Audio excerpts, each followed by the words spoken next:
Welcome back to my podcast. Today's topic is when I was around 22 years old and came to United States, landed here on August 26th, 1977, and what struggles that I've gone through. I was completely foggy. I wasn't even sure why I'm here. I had no directions. I was really confused. I was crying. Landed in city Manhattan, New York City. And from there, I went to my uncle's home and stayed with them and started looking for a job as a pharmacist. And it was a struggle. I mean, every day I'm asking myself, why am I here? What's my purpose here? I was happy with my parents because I was protected. I was provided. We had, all the facility that was available to me.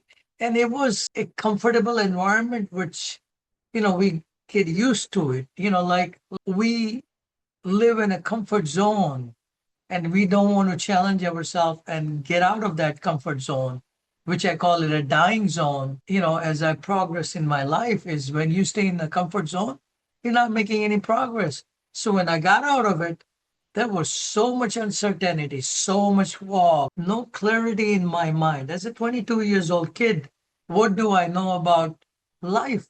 And that even coming to a foreign country like USA, that I've never even taken my plane journey before that. That was my first plane journey to United States. And coming, and weather is different, people are talking different, they just have a different language.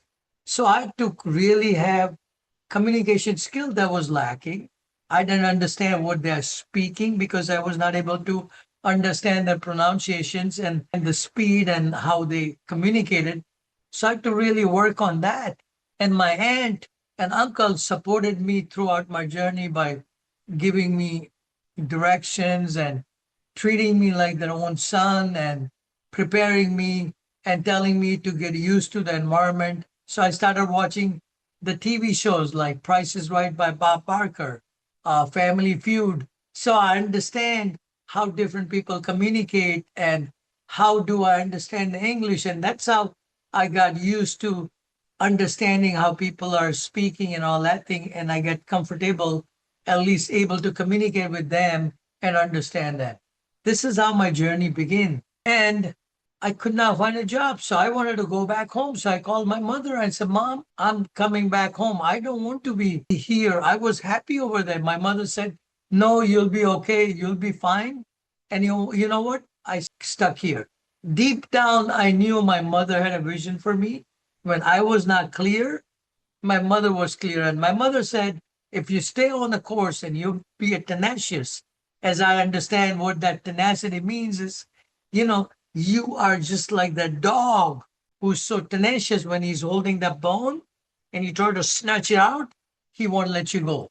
You need to be that tenacious. And that's what I learned from my mother is to be tenacious, stay the course. And you know what I'm looking for? I'm looking to work as a pharmacist because I'm a pharmacist back home. So I started looking for the job in New York City, in New York State, Albany, and no luck there. So I called my friend in Chicago and he said, why don't you come on over and let's do that? So in December of 77, I came back, came to Chicago, stayed with him in Waukegan, started looking for a job, couldn't find a job there. So he suggested that maybe I should find a job in city of Chicago. So I went to city of Chicago, stayed at Lawson YMCA for 1 week because I had a couple $100 that I borrowed from my uncle and I was out of money. And my shoes had holes underneath. So whenever I walk in that cold weather with snow and blistering cold, I'd blister. So my feet were blistered with scars and blood and all that flowing. So it was very painful even walking there. I had very limited money. I didn't even have clothes for the winter month. For December, where it's cold, super cold and windy, and with snow and freezing thing, and I'm not used to this weather. And I have to look for the job because if I don't have a job, I don't have money. If I don't have money, how do I live my life? And I don't want to call my mother and uncle and ask for money. I have some self respect for me. So I have to do my best. So I just found a job in McDonald's as a janitor or as a dish boy, cleaning up the toilet, cleaning up the floor, cleaning up the breakfast vessel with eggs and hams and cheese and bacon, which I've never done that while I was back home, because back home, we had somebody who used to do that. So it was really so humiliating and humble beginning that I started seeing, and my self image was down in gutters. And, I was miserable. I was really miserable. And I'm talking back around December of 77.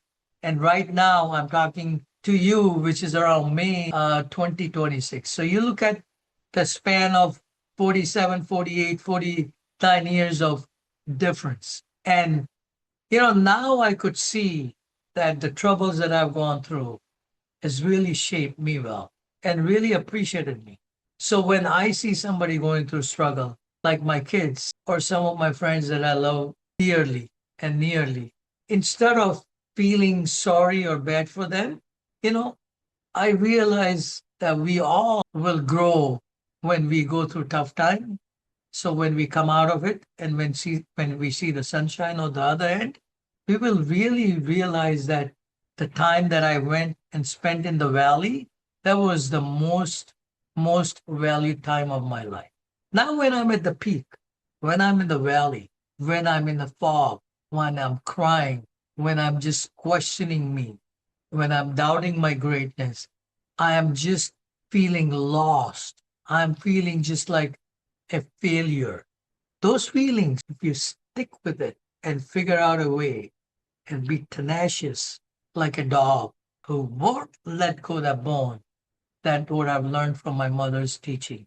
And I've learned to incorporate that value in my life. Trouble comes in, yes, we all don't like it, but what I've realized, it is a gift. So you look at troubles as a gift, it will just change the way you react. Instead of reacting, you will respond. And that's what the difference is between reaction and responding.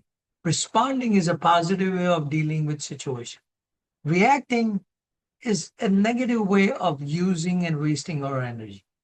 Use very minimum time, I would say about 5 to 10% of time, just defining your difficulties, and spend about 90 to 95% of the time solution oriented, figuring out how to get out of this mess.